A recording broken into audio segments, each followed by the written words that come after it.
Hello. So today I'll be talking about an article that goes over the effects of napping on physical and cognitive performance. So for some background, it's always been a recommendation that you should always get your night's rest to really benefit your physical and mental performance. But getting so isn't so easy, We have our own daily lives and problems, and this is especially true for athletes who have to not only juggle this, but also juggle their athletic performances, which rely on their rest and recovery. But having said so, having naps can be beneficial for alleviations of the sleep deprivation symptoms.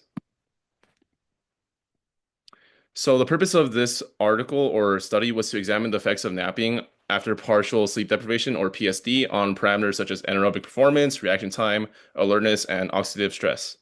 And the hypothesis was that naps should have a positive effect on cognitive and performance or physical performances. So some methods that were done for this experiment was that it was done for nine judokas or judo athletes, and four tests were done where there was one with a controls session with no sleep deprivation, three were done afterwards where with slight PSD where there was no nap, a 20-minute nap, and a 90-minute nap.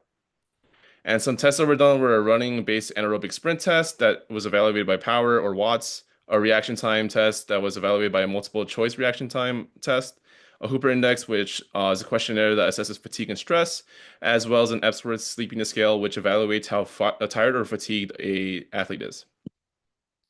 So these are some of the results for the RAST test, where relative to the no sleep deprivation test, the PSD group had a decrease by 91 watts for the maximum power, a mean decrease by 65.9 watts, and a minimum decrease or minimum power decrease by 92.6 watts.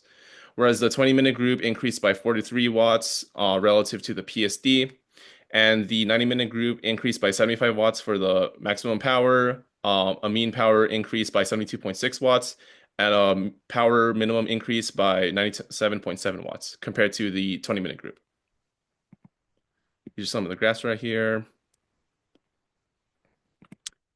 And for the ESS and MCRT test, the ESS test overall showed that there was a decrease in the Judica's sleepiness index after the 20-minute and 90-minute nap, but it should be noted that the 20-minute nap slightly had a better result, where they felt less sleepy, as seen right here, compared to the 90-minute group, which had more of an index.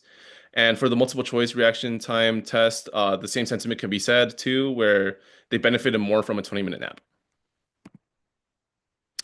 And for some additional results, there was the aspartate aminotransferase measurement, which is this reaction right here. It's essentially for energy production when muscles are damaged. So overall, the 90-minute group had more of a benefit from the nap, or had more, or had less of a release of this AST, which could also be said about urea, which has some indications, which I'll go over right here. So overall, the 20-minute naps improved reaction time and RAS results relative to itself. And while the 90-minute naps did do that as well, they offered more recovery benefits as they released less oxidative stress, as discussed right here. So overall, the results support the idea that naps can partially restore physical and mental performance.